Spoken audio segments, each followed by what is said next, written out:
খোজা শিক্ষকসকলক এটা অনুৰোধ কৰিম যে আপোনালোকে যদি ধৈৰ্য যদি আপোনালোকৰ নাথাকে তেতিয়াহ'লে আপোনালোকে শিক্ষক হৈ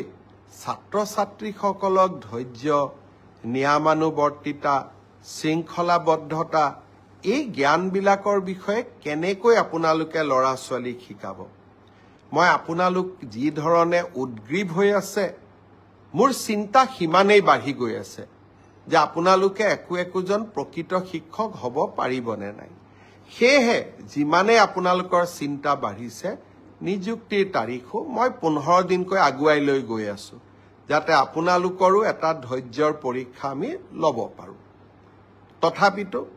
আপোনালোকে যেটো সুধি থাকে সেই কাৰণে মই উত্তৰ দিব খুজিছো মে মাহৰ প্ৰথম সপ্তাহত পোষ্ট গ্ৰেজুৱেট আৰু গ্ৰেজুৱেট টিচাৰ যি 9075টা পদৰ গ্ৰেজুৱেট টিচাৰৰ নিযুক্তি পৰীক্ষা হৈছিল তাৰ ফলাফল সেবাই ঘোষণা কৰিব কিন্তু তাৰ পিছত আপোনালোকৰ ডকুমেন্ট ভেৰিফিকেশন হ'ব আৰু ফাইনেল নিযুক্তি 10 অক্টোবৰত হ'ব আৰু 10 অক্টোবৰলৈ আপোনালোকে ধৈৰ্য ধৰিবই লাগিব কাৰণ আমিও আপোনালোকৰ অকণমান ধৈৰ্যৰ পৰীক্ষা কৰিব খুজিছো ঠিক সেই ধৰণে যিসকল শিক্ষকে মোক সুধি আছে 5550ৰ লিষ্ট কেতিয়া দিব আপোনালোককো মই জনাব খুজিছো যে এপ্ৰিল মাহৰ ভিতৰত আমি আপোনালোকৰ ডকুমেন্ট ভেৰিফিকেশনৰ কাম শেষ কৰিম মে মাহৰ পৰা আপোনালোকৰ প্ৰভিজনেল লিষ্ট তুলাব কিন্তু নিযুক্তি 10 অক্টোবৰত হ'ব আৰু তেতিয়ালৈকে আমি সকলোৱে ধৈৰ্য ধৰিম কোনোবাই ক'ব পাৰে যে নতুন নিযুক্তিৰ ল'ৰা ছোৱালীয়ে যদি ইমান দেৰি কৈ দিও তাতো পোষ্ট ল'ব নেকি নহয় নতুন নিযুক্তিৰ তালিকা 10 অক্টোবৰৰ পিছত ওলাব গতিকে 10 অক্টোবৰত যি সকলে নিযুক্তি পাব তেওঁলোকে স্বাভাৱিকভাৱে নতুন নিযুক্তিত এলপিৰ শিক্ষক এলপিত অৱতীৰ্ণ হ'ব নোৱাৰিব কিন্তু তেখেতসকলে ইউপিৰ পৰীক্ষাত বা আপাৰ প্ৰাইমেৰীৰ মেৰিট লিষ্টত তেওঁলোকৰ নাম ডেফিনেটলি অন্তৰ্ভুক্ত হ'ব পাৰে গতিকে মই সকলোকে ধৈৰ্য ধৰিব কলো গ্ৰেজুৱেট আৰু পোষ্ট গ্ৰেজুৱেট টিচাৰৰ ৰিজাল্ট মে মাহত কিন্তু আফটাৰ ডকুমেন্ট ভেৰিফিকেশন নিযুক্তি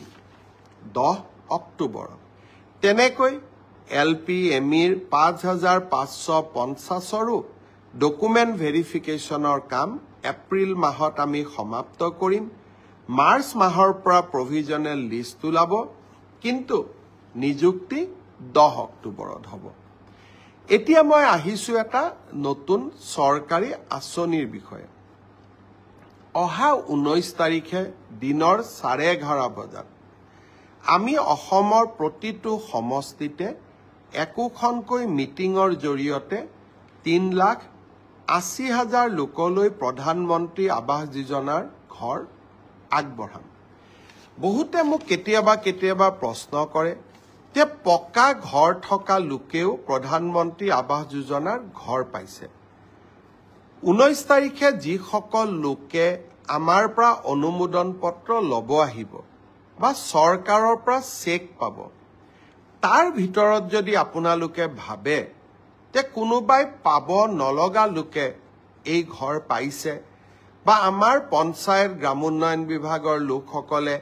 টকা পইচা সংগ্ৰহ কৰি নাপাবলগীয়া লোকক ঘৰ দিছে যদিও মই বিশ্বাস কৰা নাই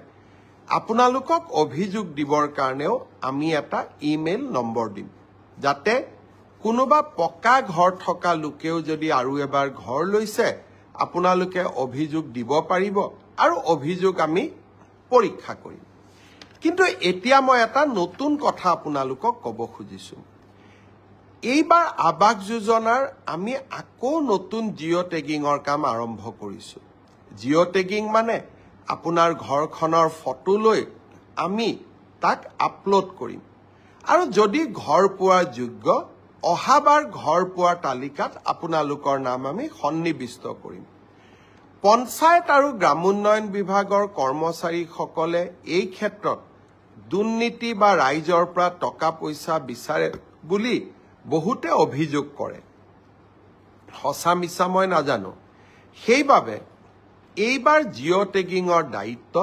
আমি জীৱিকা সখী বাইদেউসকলক দিছোঁ জীৱিকা সখী বাইদেউসকলে জিঅ' টেগিং কৰিব গাঁও সভাত এই আঁচনিখনৰ বিষয়ে আলোচনা হ'ব হিতাধিকাৰীসকলৰ নাম পৰীক্ষা হ'ব পুনৰ ব্লক পৰ্যায়ত ইয়াক পুনৰ বিবেচনা কৰা হ'ব আৰু শেষত জিলা পৰ্যায়ত ইয়াক অনুমোদন দিয়াৰ পিছতহে জিঅ' টেগিঙক আমি ফাইনেল কৰিম সেইকাৰণে আপোনালোকে সকলোৱে জিঅ' টেগিঙত অংশগ্ৰহণ কৰক আৰু জীৱিকা সখী বাইদেউসকলক সহায় কৰক এইবাৰ আমি আৰু এটা নিয়ম ৰাখিছোঁ কোনোবাই যদি ভাবে জীৱিকা সখী বাইদেউগৰাকীয়ে মোৰ ঘৰটো জিঅ' টেগিং নকৰিলে আমি সেলফ জিঅ' টেগিঙো কৰিব পাৰোঁ অৰ্থাৎ নিজৰ ঘৰটো আমি নিজেই জিঅ' টেগিং কৰি আমি দিব পাৰিম এই ধৰণৰ সেলফ জিঅ' টেগিঙৰ সুবিধা এটাও এইবাৰ আমি এই নতুন জিঅ' টেগিঙৰ সৈতে সন্নিবিষ্ট কৰিছোঁ জীৱিকা সখী বাইদেউসকলে জিঅ' টেগিং কৰিব মই বিশ্বাস কৰোঁ যে বাইদেউসকলে এটকাও কাৰোৰ পৰা নোখোজে আৰু কোনোবাই খুজিলেও নিদি নিজৰ নামটো নিজেও জিঅ' টেগিং কৰিব পাৰিব 19 তাৰিখে নতুন ঘৰ পাবৰ কাৰণে আমি যি সভাৰ আহ্বান কৰিছোঁ 126টা সমষ্টিত সেই বিষয়ে মই আৰু অলপ মোৰ ভাষণত তাৰ বিষয়ে আপোনালোকক বুজাই দিম এডিআৰই ৰিজাল্ট দিলে মই অত্যন্ত আনন্দিত যে তৃতীয় আৰু চতুৰ্থ শ্ৰেণীৰ ৰিজাল্ট দিয়াৰ পিছত সকলোৱে এটা কথা স্বীকাৰ কৰিছে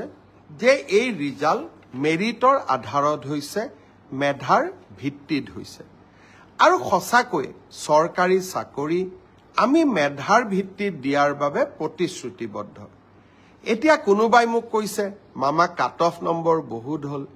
কাট অফ নম্বৰটো চৰকাৰে নিয়ন্ত্ৰণ নকৰে যদি 3000 পোষ্ট থাকে আমি 2জন কৰি বা 3জন কৰি উত্তীৰ্ণ প্ৰাৰ্থীক মাতো 3000 পূৰণ 2 3000 পূৰণ 3 9000